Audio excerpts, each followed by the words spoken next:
चलो बच्चों, तो आज हम लोग हिंदी में चैप्टर नंबर 10 शुरू करें, जो चैप्टर का नाम है जीने की कला, मीन्स आर्ट ऑफ लिविंग, जिनके लेखक हैं मौलाना अबुल कलाम आज़ाद।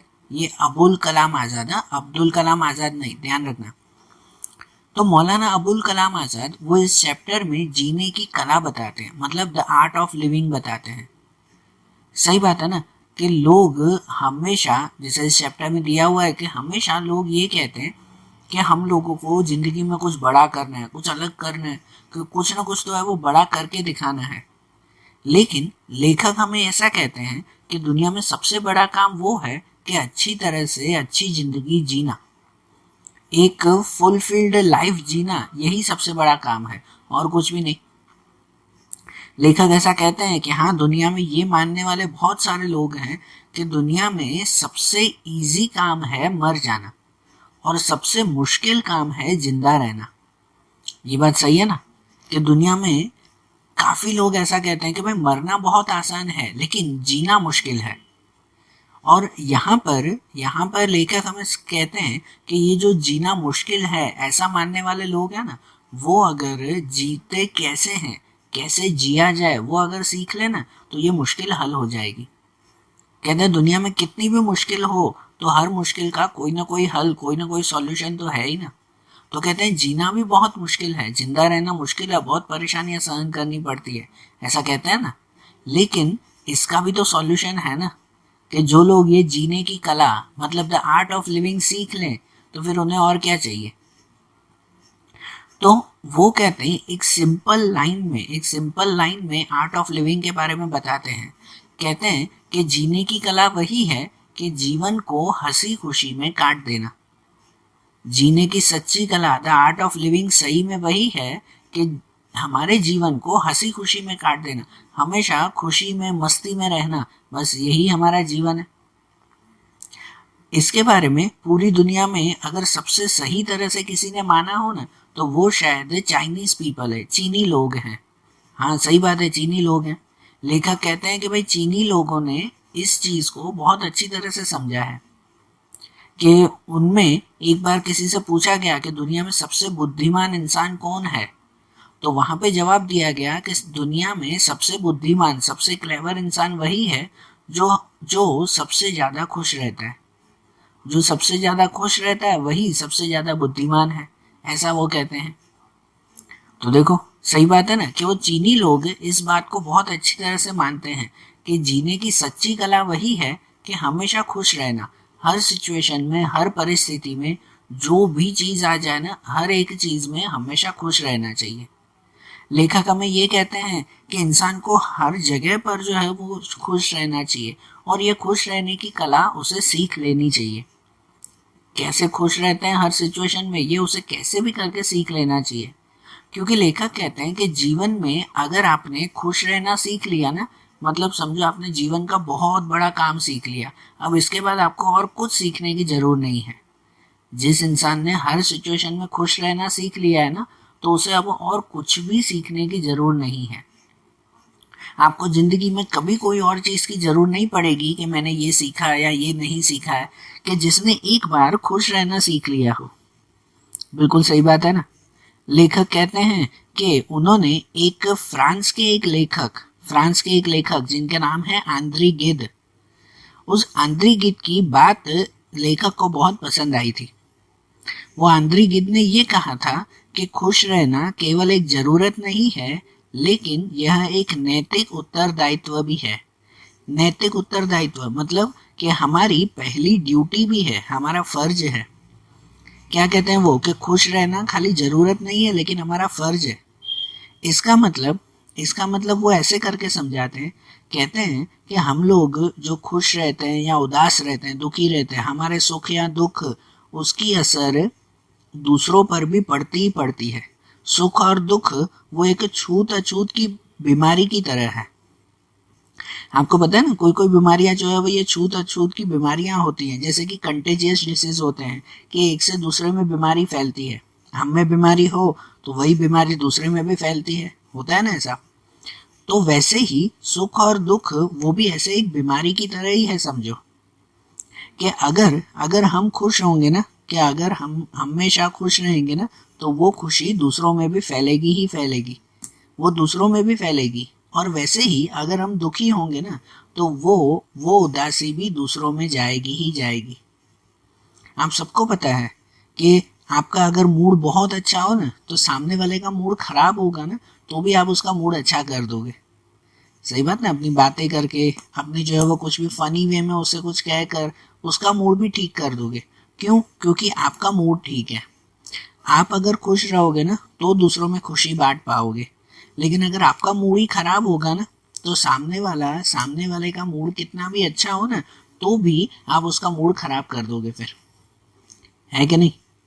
पता है, कभी आप किसी के घर पे जाते हो, जस्ट एग्जांपल दे रहा हूँ, कभी आप किसी के घर पे जाते हो या कोई फ्रेंड के पास या कहीं पर भी, तो पता है वो सामने वाला खुश है या उदास है उसका असर आपके ऊपर ऑन द स्पॉट पड़ जाता है।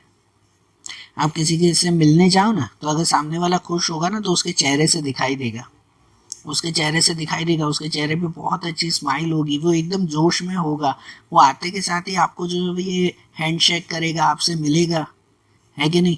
कि उसकी खुशी इनडायरेक्टली आपके पास आ जाएगी ना, कि आपका मूड भी शायद बाहर से अगर खराब हो ना तो वो उसका चेहरा देखकर आपका मूड ठीक हो जाएगा, है ना, उससे बातें करके आपका मूड ठीक हो जाएगा। होता है कि नहीं? उसी तरह से अगर आप किसी से मिलने जा रहे हो तो उसका चेहरा देखकर ही आपको पता चलता है कि यार ये तो आज उदास बैठा हुआ है, कि पता नहीं क्या हुआ उसे। और फिर उसकी बातें सुनकर आपका मूड भी ठीक होगा ना, आपके माइंड में भी कोई अच्छी बातें चल रही होगी ना तो उसकी बातें सुनकर आपका मूड भी बिगड़ जाएगा, आप भी थोड़े से उदास हो जाओगे। होता है कि नहीं? तो ये खुश रहना या उदास रहना, ये सुख और दुख वो एक बीमारी की तरह है, आपके साथ साथ दूसरों में भी फैलती है। इसलिए तो वो आंद्री गिद्ध कहते हैं ना, फ्रांस के लेखक हैं एक आंद्री गिद्ध, वो यही कहते हैं कि खुश रहना सिर्फ जरूरत नहीं है, हमारा फर्ज भी है। हमें हमेशा खुश रहना चाहिए कि जिससे हम लोग दूसरों को भी खुश कर सकें। और हमारा ये फर्ज है कि हम कभी भी उदास न रहें और ना ही हम लोग कभी दूसरों को उदास करें। इसे एक और एग्जांपल से ये समझाते हैं कि हमारी लाइफ एक शीशे घर की तरह है। शीशे घर मतलब मिरर पैलेस की तरह। आप लोगों ने कभी कोई मिरर पैलेस देखा है? कभी टीवी में देखा हो या कभी कोई क्या कहते हैं साइंस सेक्टर में कभी गए हो तो वहाँ पे शायद आप लोगों ने देखा हो कि एक रूम होता है जिसमें बहुत सारे आईने होते हैं एक साथ।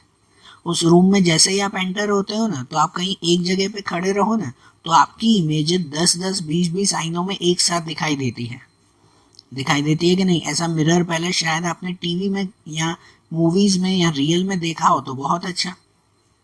होता है कि नहीं? इस तरह से वो सब मिरर जो है वो रखे हुए होते हैं उस रूम में कि आप एक प्लेस पे खड़े रहो तो आपके सामने आपकी 10 इमेज दिखाई देती है अलग अलग मिरर में। ठीक है ना? तो कहते हैं हमारी लाइफ भी वैसा ही है कि आप जो भी काम करते हो ना उसकी इफेक्ट सामने 10-10 लोगों के ऊपर पड़ती ही पड़ती है। कि अगर आप खुश रहोगे ना तो दूसरे 10 लोगों को खुश कर पाओगे, और अगर अगर आप लोग उदास होगे ना तो दूसरे 10 लोगों को भी उदास करोगे। आज के टाइम में हम लोग हमेशा यही कहते हैं कि ये तो हमारी पर्सनल लाइफ है, हम खुश रहें या उदास रहें भाई इसमें दूसरों का क्या मतलब, ये हमारी पर्सनल लाइफ है, हम जैसे भी रहें। लेकिन ऐसा नहीं है। कोई भी इंसान की पर्सनल लाइफ भी दूसरों के ऊपर जरूर असर करती ही करती है। और वो फिर कैसे होता है पता है कि इसमें भी एक एग्जाम्पल है कि एक समुद्र के लहर की तरह, जैसे समुद्र की लहर होती है ना, दूर से एक छोटी सी लहर शुरू होती है, फिर आगे बढ़ते बढ़ते उसमें दूसरी लहरें मिलती जाती है और वो लहर किनारे तक आते आते बहुत बड़ी लहर बन जाती है। होता है कि नहीं? उसी तरह से हमारी लाइफ के साथ भी ऐसा ही होता है कि अगर आप खुश हो ना तो आप दूसरे किसी एक इंसान को भी खुश करोगे, अपनी बातों से सामने वाले का मूड भी ठीक कर दोगे, आपको पता भी नहीं चलेगा। लेकिन अगर आप खुश होगे ना तो मस्ती मजाक करोगे, कुछ खेल कूद करोगे और सामने वाला भी खुश हो जाएगा कि यार हाँ चलो मजा आ गया आज तो। अगर वो खुश होगा ना तो वो कहीं बाहर जाएगा ना तो वो और किसी को एक को खुश करेगा, है कि नहीं? वो अपनी खुशी दूसरे में भी बांटेगा, फिर वो तीसरा अगर खुश होगा ना तो वो अपनी खुशी चौथे में भी बांटेगा। तो इस तरह से अगर आप खुश होगे ना तो शायद आपकी खुशी ये एक लहर की तरह, समुद्र की लहर की तरह एक दूसरे में बढ़ती जाएगी, और हो सकता है कि आपके आसपास के सभी लोग आपकी वजह से खुश हो जाएंगे। और इसका उल्टा भी वैसे ही, कि अगर आपका मूड खराब होगा ना, तो आपने आपके आसपास किसी एक का मूड खराब किया ना, तो वो जब बाहर काम पे जाएगा ना, तो उसका मूड खराब होगा, वो गुस्से में किसी और का मूड भी खराब करेगा। फिर उसका मूड खराब करेगा तो वो कहीं जाएगा ना, तो गुस्से में वो चौथे का मूड भी खराब करेगा। तो इस तरह से भी अगर आप उदास हो, आप दुखी हो, आपका मूड खराब है, तो वो भी एक समुद्र के लहरों की तरह हमेशा दूसरों पर भी असर करेगा ही करेगा। तो इसलिए ये कहते हैं कि आपकी जैसे कोई पर्सनल लाइफ इन चीज़ों में नहीं है। आपका खुश रहना या उदास रहना वो आपकी पर्सनल लाइफ नहीं बन सकती, वो दूसरों पे जरूर इफेक्ट करती है। आप कभी भी एक कमरे में बंद तो नहीं रहते हैं ना जिंदगी भर, कि आप अकेले ही खाली शीशे अपने जो है वो शीशे से, अपने मिरर से खाली बात करते हो, ऐसा तो नहीं होता ना। आप कभी ना कभी तो बाहर जाते ही हो, अपने घर वालों से, बाहर कोई शॉप से, शॉपकीपर से, बाहर किसी और से कभी ना कभी तो बात करते ही हो ना।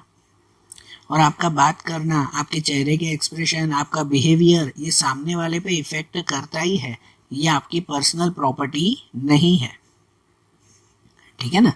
तो इसलिए तो ये कहते हैं ना कि अगर अगर आप लोग अपने आसपास के सभी लोगों को खुश देखना चाहते हो ना, तो एक ही चीज़ है कि पहले आप खुश रहो अच्छी तरह से।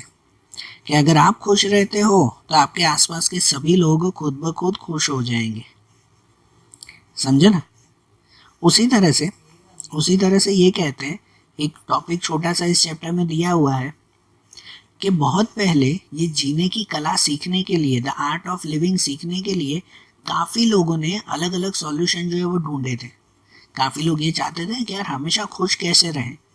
तो इसके लिए कितने लोगों ने जो है वो धर्म का, फिलॉसफी का जो है वो रास्ता अपनाया, रिलीजन का, फिलॉसफी का, इसका रास्ता अपनाया। लेकिन लेकिन ये रास्ता कहीं उल्टा पड़ गया उनके लिए। हाँ, एक एग्जांपल देता हूँ कि जैसे हम लोग अक्सर जो है वो ये कहते हैं कि जब भी उदास होते हैं ना, तो हम लोग भगवान के पास चले जाते हैं कि अरे भगवान भाई ये क्या कर दिया, कि भाई हमें जो है वो ये सब नहीं, हमारी ये मुसीबत दूर करो, हमें खुश रखो, हमेशा वैसे जाते हैं। तो हाँ ठीक है, ये बिल्कुल सही है, वहाँ जाना भी चाहिए। हमारे हर रिलीजन बुक में, कोई भी रिलीजन हो ना, हर रिलीजन की बुक में प्रॉपरली लिखा हुआ है कि लाइफ में खुश रहना ही, हमेशा हंसी खुशी से रहना ही सबसे बड़ा आर्ट है। जीने का सही फॉर्मूला यही है, हमेशा मस्ती में और खुशी से रहना।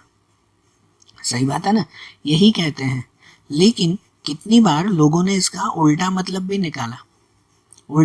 निकाला, कि आज ये रिलीजन वो हमें खुश रहने की जगह हमें डराता है, हमें और ज़्यादा उदास करता है, ठीक है ना। रिलीजन का काम है हमें खुश करना, लेकिन वो हमें उल्टा डराता है। कि आज हम लोग जो है वो रिलीजन के थ्रू कहीं पर भी जाते हैं ना, कोई मंदिर में या कहीं पे भी जाएं, तो उल्टा उल्टा हमें जो है वो एक तरह का डर बैठ जाता है कि अगर हमने ऐसा नहीं किया तो ऐसा हो जाएगा, ये नहीं किया तो वो बैठ जाएगा, ठीक है ना। तो हम लोग खुश रहने की जगह इस रिलीजन के थ्रू और ज़्यादा परेशान हो रहे हैं और ज़्यादा दुखी होते जा रहे हैं। तो इसीलिए तो जो है वो आज के टाइम में जो ज़्यादा उदास रहता है या जो ज़्यादा जो है वो सीरियस रहता है ना, उसे यही कहा जाता है कि ये तो बहुत बड़ा धार्मिक पर्सन होगा, ये तो बहुत बड़ा फिलोसोफर होगा। भाई वही इंसान हमेशा उदास रहते हैं, ऐसा नाम दे दिया गया है। तो चलो ठीक है, वो बात अलग, ये तो जस्ट एक एग्जाम्पल दिया। और खुश रहने के लिए अगर दूसरा एक आखिरी एग्जाम्पल वो दे रहे हैं ना, तो वो ये है कि खुश अगर रहना हो ना, तो वो हमारे नेचर के साथ कनेक्ट होकर आप सबसे ज़्यादा खुश रह सकते हो। किसके साथ कनेक्ट होकर? नेचर के साथ। कि आप हमेशा तो उदास तो रह नहीं सकते, कहीं पे भी जाओ हमेशा उदास ही रहोगे तो वो चलेगा थोड़ी। और अगर आपको हमेशा खुश रहना है ना, तो उसके लिए सबसे ज़्यादा जो है वो ज़रूरी है नेचर के साथ कनेक्ट होना। वो इनडायरेक्टली ये कहते हैं जो है वो आप लोग आसपास देखो कि जहाँ पर जो है वो चमकता हुआ सूरज दिखाई देता है आपको, हमेशा चमकता हुआ सूरज, हमेशा हंसता हुआ चांद आपको दिखाई देता है, चंद्रमा, हमेशा झिलमिलाते हुए तारे दिखाई देते हैं, ये पेड़ों की हरियालियाँ, ये जो है वो पंखियों की आवाज़, ये पानी की लहरों की आवाज़, हर तरफ नए नए खिले हुए फूलों की जो है वो सुंदरता, ये सब चीजें अगर आप लोग देखो ना, इन सब चीजों से अगर आप लोग कनेक्ट हो जाओ ना, तो शायद आपके मन में खुशी हमेशा रहेगी। ये बिल्कुल सही बात है कि अगर आप नेचर से कनेक्टेड होते हो ना, तो इससे ज्यादा खुशी आपको फिर और कहीं नहीं मिल सकती, बरोबर। तो जीने की कला, अगर आर्ट ऑफ लिविंग के बारे में कहा जाए ना, शॉर्ट में इस चैप्टर को ये समझा जाए ना, तो सिर्फ यही कहते हैं कि जब जो है आप लोग हमेशा खुश रहोगे ना, तो यही आपने जीने की सही कला सीखी है। द आर्ट ऑफ लिविंग यही है कि हमेशा खुश रहना, मस्ती में रहना, बरोबर। तो देखो, आज जैसे हमने ये चैप्टर देखा ना, चैप्टर नंबर 10, वैसे ही अब इनके दूसरे चैप्टर्स हम लोग अगले वीडियोस में देखेंगे। Okay, thank you.